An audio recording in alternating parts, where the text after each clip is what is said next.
You can access the entire episode now on our website, forbiddenknowledge.news, Rokfin, Rumble, and all podcast platforms. Today we're going to jump back into the work that you've been doing on your ongoing UFO cult series. And this is what the world needs right now, because the UFO, the truth community, the conspiracy community has really been wilding out a little bit too much lately. We've got to reel some of this back. We get everything from UAPs to DEWs, baby. The truth is out there, but it may not always be what it seems. So we're going to examine some of the most insane aspects when it comes to UFO cults in the past, and take a look at some of the things that are going on right now, some of the things that are unfolding and people are most likely misinterpreting to very high levels. But before we do that, for those that may not be familiar, Ryder, just remind the audience just a little bit about yourself and Raised by Giants. Yes, sir. I have a YouTube channel, a Rokfin channel, all of the different alternative platforms, all the podcasts. I'm on the Forbidden Knowledge News Network. My show is called Raised by Giants, and I am currently doing a UFO cult series because I think it's really important, especially now, that people realize where these thoughts and these ideas come from. And they all come from the things that are being talked about in the community always come from a source. There's always someone that talked about it before. There's nothing new under the sun, right? And that's what I decided to do. I was like, okay, well, where does these guardian race theories come from? Where do all these extraterrestrial theories come from? That there's all these, that the universe is so populated and that the extraterrestrials are going to land any minute. It's going to be tomorrow. It's going to be next week. It's going to be next month, next year, you know? And I went back and I started studying all of them and researching them. And then I just decided to put a series together. And it's really interesting when you go back and because the earliest UFO cult that I have found, it was called the Cult of I Am. It came from Guy and Edna Ballard here. And their cult, everyone has heard of the I Am phrase, right? It really comes from the Bible when Moses was supposedly talking to God, and God says, I am that I am. And that has been regurgitated within the spiritual community and everything a lot, right? Everyone talks about the presence of I am. You know, you got to embody that presence of I am, baby, that'll send you into the fifth dimension through the portal of the sun, right? And they talked about a lot of that New Age stuff along with Saint Germain here. And this is one of the pictures that actually came from the I Am UFO cult that was created, that has been regurgitated. This is one of the most famous pictures of Saint Germain. And it's still being used today, and it came from this I Am UFO cult. And the thing about this cult that's different from some of the other cults was that this one is a very patriotic cult. Literally, you could replace Guy and Edna Ballard here with Trump and JFK Jr., and you have the whole entire QAnon conspiracy. That's literally all you got to do. It's literally the same exact thing. That Saint Germain here has a gold trust that he is going to take over the United States, install a new government, overthrow the current government. The Ascended Masters, Jesus and Saint Germain, is going to take over the United States government. And apparently Guy Ballard actually met Saint Germain physically at Mount Shasta in California, where Saint Germain took him all around the world. Translucent, no one can see Saint Germain besides Guy Ballard here, right? And Saint Germain took him all across the world, took him to different countries, and Saint Germain even took him to the White House. Saint Germain took Guy Ballard from this I Am UFO cult to the White House to meet with the White Hats back in the 30s to overthrow the government.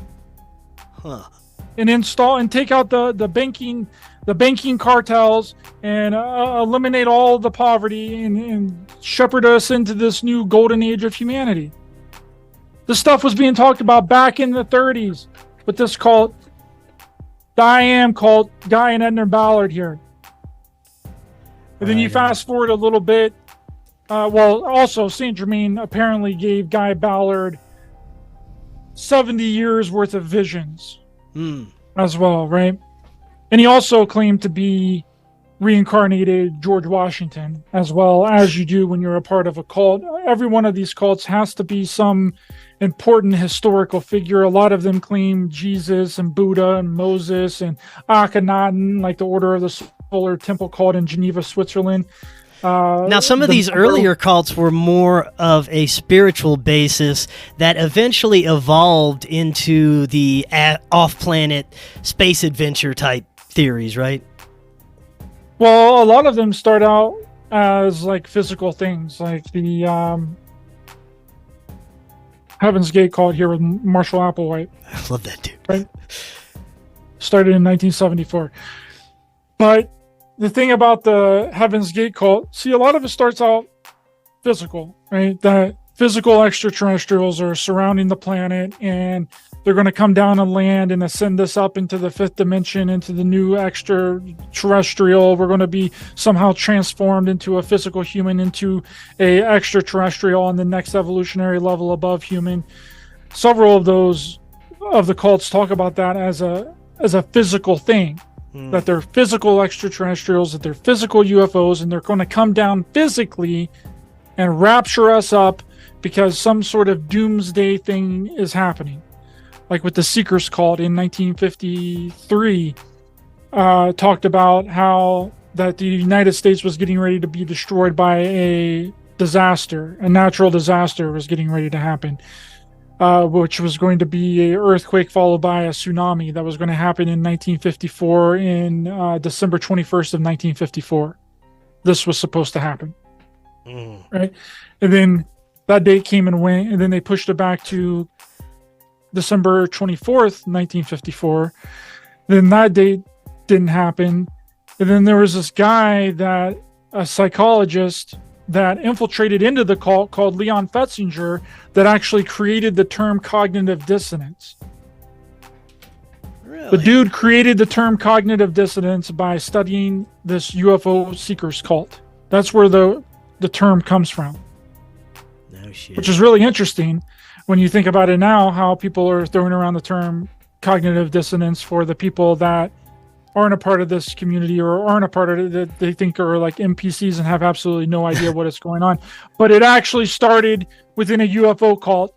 A psychiatrist named Leon Fetzinger infiltrated into the cult to study the cult, to see what their reactions and what their mental state was after their predictions didn't come true. See, all of the cults have fantastical predictions. Well, it seems like a lot of them are based off of prophecy as well. They need some sort of prophetic event to reel people in. Yeah, and they keep them on the hook. Like Marshall Applewhite here from the Heaven's Gate cult. He literally had no direction in the beginning of his cult. He just gathered up all these people, and they basically went on like a little tour of the United States. He didn't tell them what was going on. He basically just said, wake up in the middle of the night around 3 a.m., stare at the sky, and hit a tuning fork over your head, and that'll tune you to the right vibrations of the UFOs, and maybe at some point you'll get raptured up by the UFOs, and that the clouds aren't really clouds, the clouds are UFOs waiting to come and rapture up human beings into the next evolutionary level above human. Seems legit. And then he kept them on the hook with that. But once that didn't work out, in his who he calls his shepherd, which was his partner, Bonnie Nettles, which was the co-leader of the Heaven's Gate cult, she died in 1985. She was diagnosed with brain cancer in 1984 and died in 1985, which put a real huge wrench in the ideology of this cult, because the followers looked at Bonnie Nettles as like a messiah. You know, they claimed to be the reincarnation of Jesus and Mother Mary, and they also claimed to be the two witnesses of the Book of Revelation.